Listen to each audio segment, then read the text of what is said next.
Hi everyone, I'm Dr. Christian Borberg. I'm an obstetrician and gynecologist, a fellow of the American College of OB-GYN, and today I'm talking about a crucial step during prenatal care, the detailed anatomy or level 2 ultrasound. And if you watch this video until the end, you will understand why it is one of the most important steps in prenatal care. This ultrasound is a cornerstone of prenatal care. It's usually performed between 18 and 22 weeks, and it's recommended for every pregnancy regardless of maternal age or health conditions she may have. Coverage is usually approved by health insurance. It may not be automatically covered if the provider doing the ultrasound is not in network with the insurance company. So you can always review your coverage and any costs that you may have to pay with your insurance carrier or with the doctor's office. It is a time-consuming office visit, but it's well worth it. So make sure you bring your patients and plan ahead.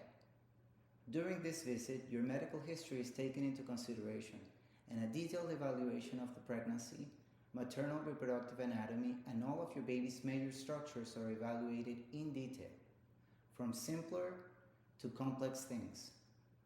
How many babies? Are they inside the womb? Is there a normal fetal heartbeat? As well as the shape and location of the placenta, the amount of amniotic fluid. The umbilical cord is also inspected, and its insertion to the placenta and to the baby is visualized and evaluated. The baby's skull and brain are evaluated in detail. The face and its bone structures, the spine at every level, the chest, bones and organs, paying particular attention to the anatomy of the heart and of the breathing apparatus, the abdomen and its organs, arms, legs, hands, feet, and genitalia. The baby's growth is also evaluated. On mom, the uterus is inspected, the ovaries, if you can see them, and the uterine cervix, is its length adequate? Is it closed or is it dilated? There is usually a maternal fetal medicine specialist that will discuss any and all findings from the ultrasound and provide some counseling and recommendations. Sometimes a detailed report will be provided to your obstetrician. That way you can discuss that ultrasound report and have important conversations with your doctors. It's important to stay curious and involved.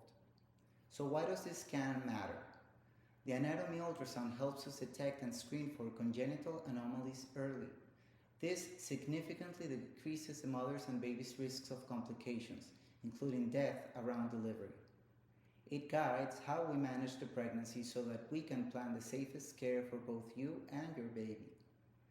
If the ultrasound technician or the doctor see anything that needs a closer look, they may recommend closer follow-up or a more detailed ultrasound like a fetal echocardiogram or Doppler studies, especially in high-risk pregnancies. So what will you experience? This scan is done on your belly using warm gel. Sometimes they have to do a transvaginal to look at the cervix closely or the placenta. It usually takes between 30 and 45 minutes plus counseling. And if the baby is in an awkward position, which happens all the time, you may be asked to come back at a later time for extra images. If you want to confirm the baby's gender, this is usually when it's best visualized, as long as the baby cooperates. Overall, the anatomy ultrasound is essential for screening, diagnosis, and guiding pregnancy management. It plays a major role in preventing complications for both you and your baby, and is a milestone many families look forward to. Thanks for watching, and if you have questions about pregnancy or questions about women's health in general, I'd love to know, so that I can continue to share some content that is of interest to you all. If you are interested also in more content like this, please click the link on my bio, subscribe or follow. As I said before, it's good to stay involved, discuss your fears or concerns with your doctor. Be well, take care, best of luck.